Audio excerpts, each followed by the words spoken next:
60 سال بعد واقعہ پیش آیا، اس پر میں تفصیلی گفتگو نہیں کر سکتا، وہ شاہ صاحب تشریف لائیں گے انشاءاللہ، وہ اس پر شیعہ حاصل تبصرہ فرمائیں گے۔ تمام شیعہ سنی مورخین، تمام شیعہ سنی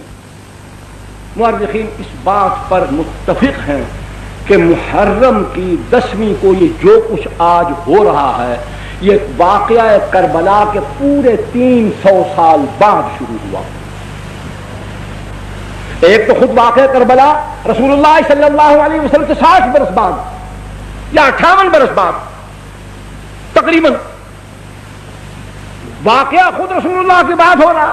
پھر اس واقعے کے ٹھیک 300 سال بعد ایک ایرانی النسل شیعہ معز الدولہ دہلوی بویح خاندان کا اپنی چالاکی، عیاری، مکاری، تقیہ، اس کی بنیاد پر وہ مسلمانوں کی حکومت میں گھسا، وزیر بنا۔ اس نے بغداد کے اندر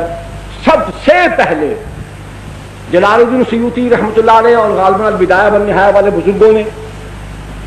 351 ہجری لکھا ہے، باقی تمام بزرگوں نے 352 ہجری میں معز الدولہ دہلوی رافضی شیعہ نے، ایرانی تھا، اس نے سب سے پہلے 10ویں محرم کو حکم جاری کیا کہ بازار بند کر دیے جائیں، نان بائی پکانا بند کر دیں۔ حکمن کہا کہ عورتیں اپنے سروں کو کھول کر، بالوں کو بکھرا کر، سیاہ لباس پہن کر، سروں میں خاک ڈالتی ہوئی، منہ پر تھپڑ مارتی ہوئی، اپنے کپڑے چاک کرتی ہوئی بازار میں نکلو، یہ حکمن اس نے کرایا۔ نمبر 2، سب سے پہلے قبہ گنبد نما ایک گنبد بنوا کر شہر کے چوک میں رکھوایا، اس پر ٹاٹ ڈالے، وہ نمونہ بنایا سیدنا حسین رضی اللہ تعالی عنہ کے مزار کا۔ یہ پہلا کام بھی اسی نے کیا۔ تیسرا، اپنے دور حکومت کے اندر بغداد کی تمام مساجد کے دروازوں پر تمام صحابہ کرام بالخصوص سیدنا معاویہ رضی اللہ تعالی عنہ پر لعنت لکھی ہوتی تھی۔ یہ معز الدولہ دہلوی حرام خور خنزیر، سب سے دنیا کا کوئی مورخ یہ بات ثابت نہیں کر سکتا، قسم خدا کی کھا کر کہتا ہوں، میں غریب آدمی ہوں، نقد دینے کا دعویٰ نہیں کر سکتا، میں جھوٹا ثابت ہو جاؤں تو سر بازار مجھے 100 کوڑے مار دیں۔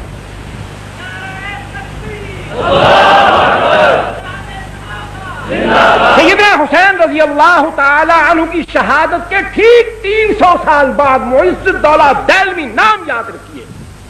شیعہ تھا، مکاری سے وزیر اعظم بن گیا، بغداد پر قبضہ کر لیا، وہاں اس نے حکمن 10ویں محرم کو یہ کام شروع کروایا، عورتوں کو حکمن باہر بھیجا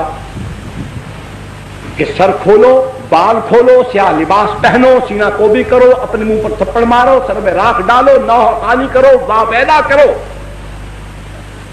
پھر سمجھ لو کہ یہ کیا آسان طریقہ تھا کہ جب عورتیں نوجوان ہوں، خوبصورت ہوں، سیاہ لباس ہو، بال کھلے ہوں، وہ واویلا کرتی ہوں تو تماشا ہوگا کہ نہیں ہوگا؟ دیکھنے والا کون کون شیطان کہاں کہاں سے اٹھ کر نہیں آئے گا؟ اور یہاں تو وہ کیا ہے کہ اس حالت میں وہ یاد نہیں آ رہا، فارسی کا شعر ہے کہ بڑے بڑے عباد اور زہاد جو ہوتے ہیں ان کا وضو بھی ٹوٹ جاتا، تسبیحیں ہاتھ سے چھوٹ جاتی ہیں۔ اس انداز میں اگر بازار کے اندر حسن کی فراوانی ہو اور جلوہ یار یوں حشر بدامہ ہو کر نکلے تو پھر کہاں کون ٹھہر سکتا ہے؟ بغداد کی سرزمین، بادشاہ کا حکم، اقتدار کا حکم، پھر کون نکلا ہوگا اور کس کس کو نکالا گیا ہوگا؟ کیسی کیسی ڈھونڈ ڈھونڈ کر نکالی ہوں گی، کیسے کیسے جلوے مہیا کیے گئے ہوں گے، کیسی کیسی افسرائیں نرتقیں دکھاتی ہوئی وہاں جلوہ افروز ہوئی ہوں گی۔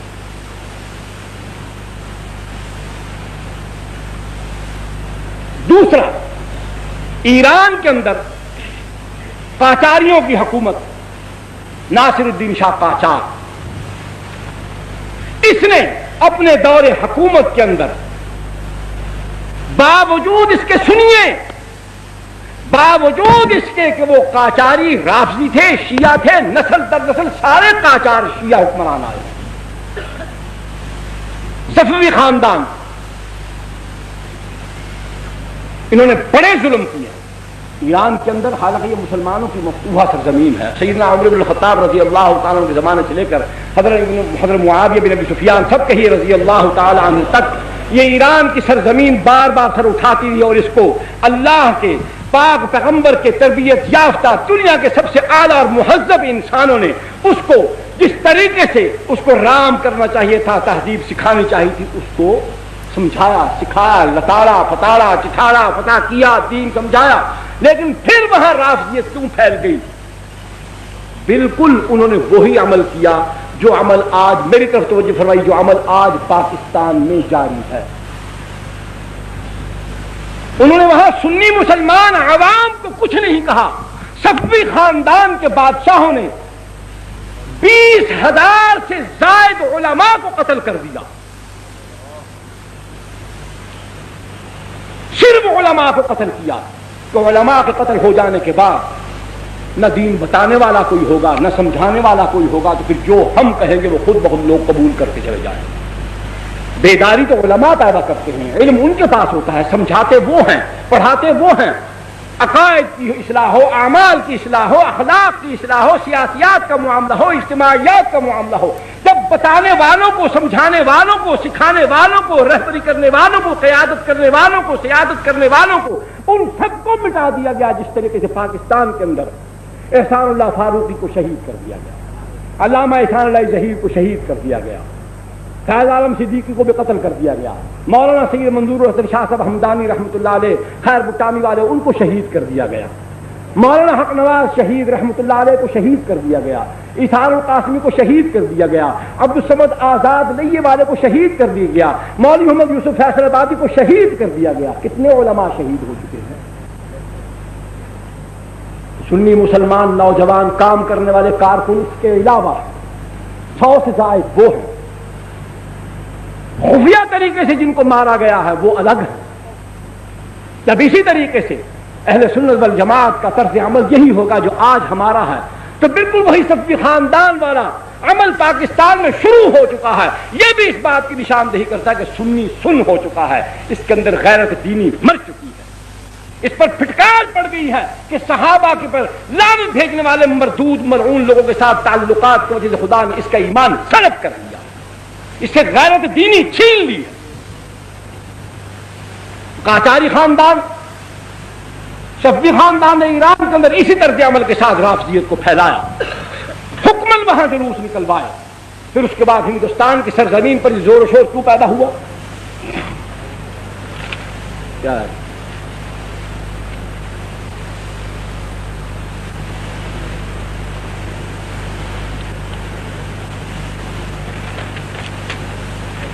ہندوستان کے اندر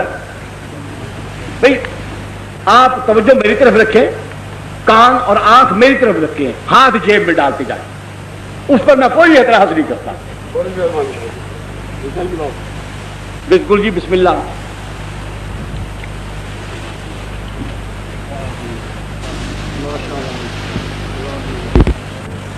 توجہ میری طرف رکھیں،